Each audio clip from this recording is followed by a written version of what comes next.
Psalm 137.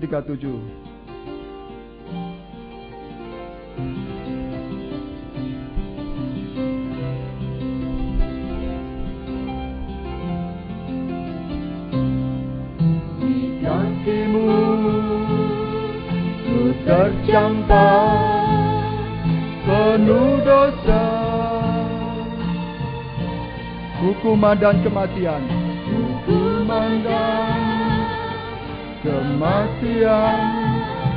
menantikanku.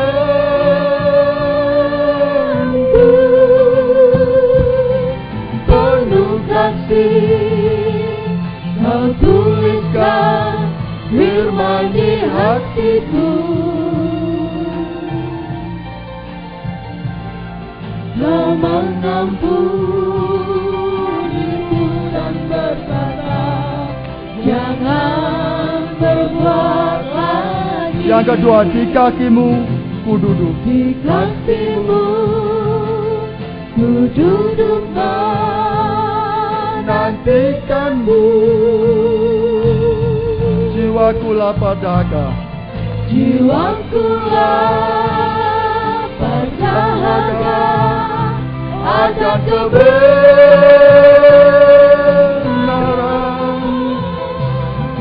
Ku tahu inilah bagian yang terbaik bagiku. Ku mohon jangan kiranya diambil daripadamu. Betapa besar kasih-Mu, betapa besar kasih-Mu, betapa berkuasa firman-Mu.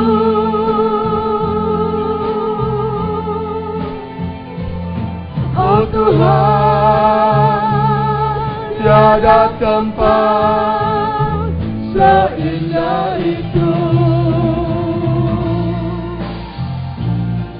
Jiwaku rasa damai sentosa di bawah kaki-Mu. Di pujian ini menyatakan bahwa kita sangat tidak layak menerima firman, karena firman itu hanya untuk bangsa Israel. Yang kita lihat di firman akhir ini, yaitu kita cuma bangsa babi, bangsa anjing, yang seandainya remah pun itu diperuntukkan kita, itu hanya kemurahan bagi Tuhan.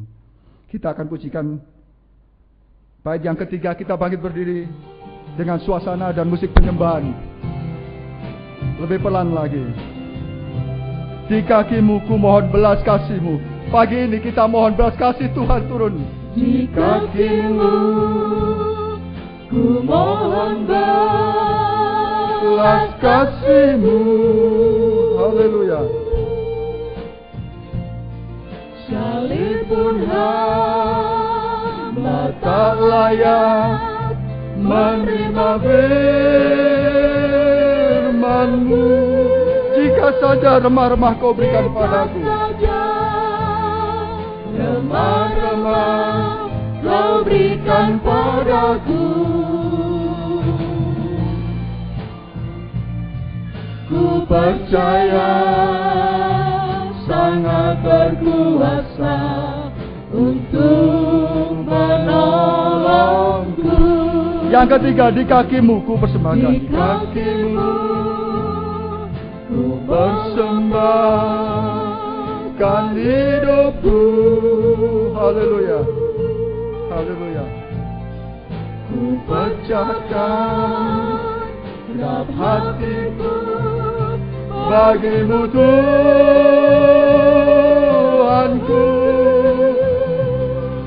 air mata sembah sujud hanya bagi-Mu. Sebagai rasa terima kasihku, sebagai rasa terima kasihku untuk kebaikan-Mu. Kita angkat tangan, betapa besar kasih-Mu. Dan waktu selanjutnya saya serahkan Bapak Gembala. besar kasih-Mu,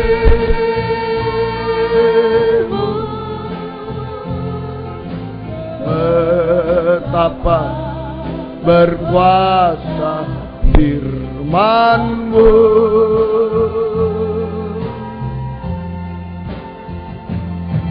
Oh Tuhan, tiada tempat seindah itu. Jiwaku rasa damai sentosa di bawah kaki-Mu. Oh Tuhan, tiada tempat seindah itu. Tiada tempat seindah itu. Jiwaku rasa damai sentosa di bawah kaki-Mu. Haleluya, haleluya Yesus. Biarlah Tuhan tempat di bawah kaki-Mu menjadi tempat yang terindah dalam kehidupan kami, tempat yang terbaik bagi kami semua, yaitu saat-saat kami bisa mendengarkan firman-Mu Tuhan, firman pengajaran yang benar, firman yang lebih tajam dari pedang bermata dua. Biarlah itu menjadi kesukaan, kegemaran dalam hidup kami, itu menjadi yang terbaik dalam hidup kami, untuk menjadikan hidup kami tenang, damai, sejahtera, dan bahagia di dalam Engkau Tuhan. Kami tahu banyaknya dosa membuat persoalan-persoalan datang dalam hidup kami, membuat kesedihan air mata dalam hidup kami. Tapi kuasa firman yang lebih tajam dari pedang bermata dua sanggup untuk menghentikan dosa, sanggup untuk menyelesaikan dosa, dan menyelesaikan segala masalah dalam kehidupan kami, sanggup menghapus segala air mata dalam hidup kami. Kami bahagia bersama Engkau. Bukakanlah firman-Mu bagi kami semua, dan urapilah kami dengan kuat kuasa Roh-Mu yang suci Tuhan. Mulai dari hamba untuk mampu menyampaikan firman dengan jelas, dengan benar dan murni, menyampaikan firman sesuai kehendak-Mu, menyampaikan firman dengan kasih sayang-Mu. Biarlah firman-Mu adalah jawaban atas hidup kami, dan urapi pula kami semua, baik yang ada di sini, yang mendengar siaran langsung, radio, video, internet, kaset, VCD, dimanapun berada. Urapi kami semua untuk mampu mendengar firman dengan baik, mengerti, percaya, yakin akan firman, bahkan mampu mempraktekkan firman-Mu dalam setiap hidup kami, sehingga nyata Tuhan, firman dan Roh Kudus sungguh-sungguh adalah uluran tangan Tuhan bagi kami semua, menjamah kami, mengubahkan, memuaskan, menolong kami, menghapus air mata kami, melakukan keajaiban di tengah kami, sehingga kami tidak ragu-ragu mengangkat dua tangan, menyembah Engkau, menyerahkan hidup kami, nikah, rumah tangga kami, masa depan kami, setiap detak jantung kami Tuhan, hanya dalam tangan belas kasih kemurahan-Mu. Kami bertemu Tuhan, kami mengalami jamahan tangan Tuhan. Terima kasih Tuhan. Kuasa-kuasa iblis setan selalu mengganggu, menggoda, merintangi lewat roh ngantuk, roh najis, keras hati, main-main kebenaran sendiri. Kami usir semua dalam nama Yesus, pergi. Darah Yesus berkuasa. Tuhan tolong kami semua. Demikian juga Tuhan gereja-gereja lain yang bersamaan dengan kami beribadah kepada Tuhan. Tuhan memberkati mereka seperti Tuhan berkati kami. Terutama satukan dalam satu pengajaran yang benar, yang membawa kami dalam satu kesatuan tubuh yang sempurna. Terima kasih Tuhan. Dalam nama Tuhan Yesus Kristus kami sudah berdoa. Haleluya. Amin. Silakan duduk kembali. Salam sejahtera dalam kasih sayangnya Tuhan kita Yesus Kristus. Selamat pagi, selamat mendengarkan firman Tuhan. Biarlah damai, sejahtera, bahagia dari Tuhan dilimpahkan di tengah-tengah kita sekalian. Jika saudara pertama kali bersama kami pagi ini, juga kami menyampaikan selamat datang, selamat bersekutu dalam kasih-Nya Tuhan. Biarlah kita diberkati semua oleh Tuhan. Puji Tuhan, kita masih membaca Injil Matius pasal 25 ayat 1 sampai ayat 13. Kita baca ayat 1 dan 13 lebih dulu sebagai kunci dari ayat-ayat ini.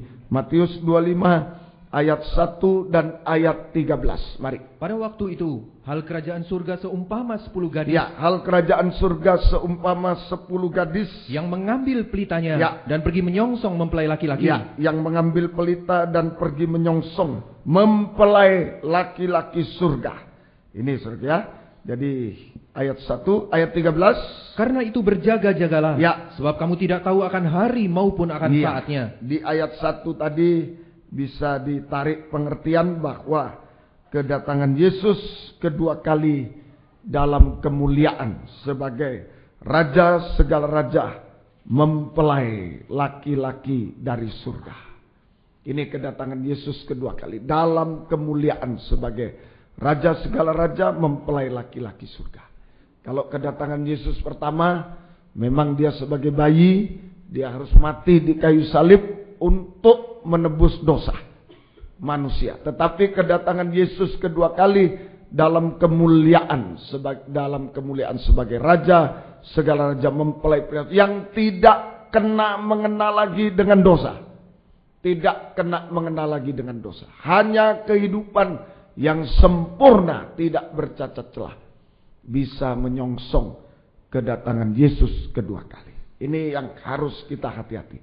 Memang kedatangan Yesus pertama kali untuk menebus dosa, untuk orang berdosa, ditolong, ditebus. Tapi kedatangan Yesus kedua kali dalam kemuliaan sebagai Raja segala raja, mempelai pria surga, tidak kena mengenal lagi dengan dosa. Hanya kehidupan yang sempurna, tidak bercacat celah, yang bisa menyongsong kedatangan Yesus kedua kali. Di ayat 13, karena itu berjaga-jagalah, sebab kamu tidak tahu akan hari maupun akan saatnya. Kedatangan Yesus kedua kali tidak diketahui waktunya. Tidak diketahui waktunya. Pada hari Kamis kita sudah baca, bahkan Tuhan Yesus sendiri tidak tahu waktu. Hanya Bapa di surga. Kedatangan Yesus kedua kali tidak diketahui waktunya. Kalau disimpulkan ayat 1 dan ayat 13 kesimpulan, jadi gereja Tuhan atau gadis-gadis harus selalu berjaga-jaga, siap sedia supaya dapat menyongsong kedatangan Yesus yang kedua kali. Ya, harus berjaga-jaga sekarang. Siap sedia selalu supaya dapat menyongsong kedatangan Yesus yang kedua kali. Kita lihat di ayat 8 sampai ayat 13. Sekarang kita baca ayat 8 sampai 13. Ini sudah kita lihat tentang 10 gadis, ada yang bodoh, ada yang bijaksana. Itu akan terjadi perpisahan nanti. Mari ayat 8 sampai 13. Gadis-gadis yang bodoh berkata kepada gadis-gadis yang bijaksana, berikanlah kami sedikit dari minyakmu itu, sebab pelita kami hampir padam. Tetapi jawab gadis-gadis yang bijaksana itu, tidak cukup untuk kami dan untuk kamu. Lebih baik kamu pergi kepada penjual minyak dan beli di situ. Akan tetapi waktu mereka sedang pergi untuk membelinya, datanglah mempelai itu dan mereka yang telah siap sedia.